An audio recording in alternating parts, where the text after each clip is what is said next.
જય શ્રી કૃષ્ણ, જય અટકેશ, રાધે રાધે, જય ગણેશ. આપ સૌએ લોકોએ મારો ગણપતિ મારા ઘરે જે પધરામણી થઈ હતી અને વિસર્જન સુધીના વિડીયો તમે જોયા હશે. બહુ સારી એવી લાઈક મળી, સારું એવું એપ્રિશિએશન મને મળ્યું. લાઇક્સ, વ્યૂ અને સબસ્ક્રાઈબ ઘણા બધા થયા. હવે આજે અમે પુષ્કળ થાકી ગયા હતા છેલ્લા 2 દિવસથી, કે 1.5 દિવસના ગણપતિ હતા એટલે અમે આખા દાદાની જોડે ને જોડે જ આના સાનિધ્યમાં જ અમે અમારા 1.5 દિવસ વિતાવ્યો હતો. રાતના ઉજાગરા એના બધું હોવાથી આજે અમે બધા ફેમિલીમાં થોડી પર્સનલ ડિસ્કશન કરવા એકબીજાની વાતો કરીએ છીએ. એવો આજનો અમારો બ્લોગ છે કે અમે રિલેક્સ થવા બેઠા છીએ આજનો દિવસ. એટલે આજનો મારો કોઈ વિડીયો અપલોડ નહીં થાય. આવતીકાલથી હું નવા વિડીયો નવું મૂકતો રહીશ. આજે અમે ફેમિલી ડિસ્કશનમાં આજે અમે અમારો ટાઈમ પાસ કર્યો છે, કારણ કે અમે એકબીજા સાથે વાતચીત જ નથી કરી શકતા પૂરતી.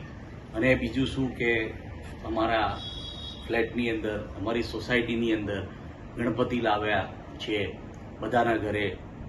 કોઈ 5 દિવસ, કોઈ 3 દિવસ, કોઈ 1.5 દિવસ, કોઈ 10 દિવસ. તો શું બધાના ઘરે જઈ અને અમે દર્શન કર્યા. અને સોસાયટીની અમારી શુક્રવારે અમારા બ્લોક એટલે એ બ્લોકની આરતી પણ છે અમારી. એટલે એ બધા વિડીયો હું ધીમે ધીમે અપલોડ કરતો રહીશ. એટલે આજે અમે થોડા રિલેક્સ થઈને બેઠા છીએ, એટલે આજ તો હું કોઈ વિડીયો નહીં મૂકી શકું. તમે જોઈ શકો છો કે મારી વાઈફ છે, એ બી આજે થોડી રિલેક્સ લાગે છે. મારા દીકરાની વાઈફ પણ રિલેક્સ લાગે છે, જુઓ.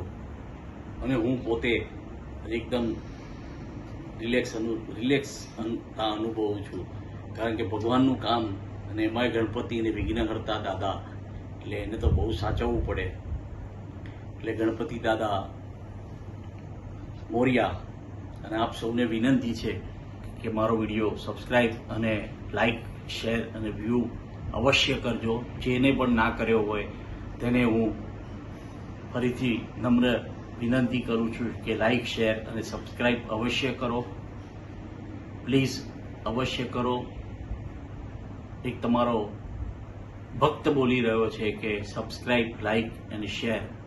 ગણપતિ દાદા મોરિયા, મંગલમૂર્તિ મોરિયા. જય અટકેશ, જય શ્રી કૃષ્ણ, રાધે રાધે.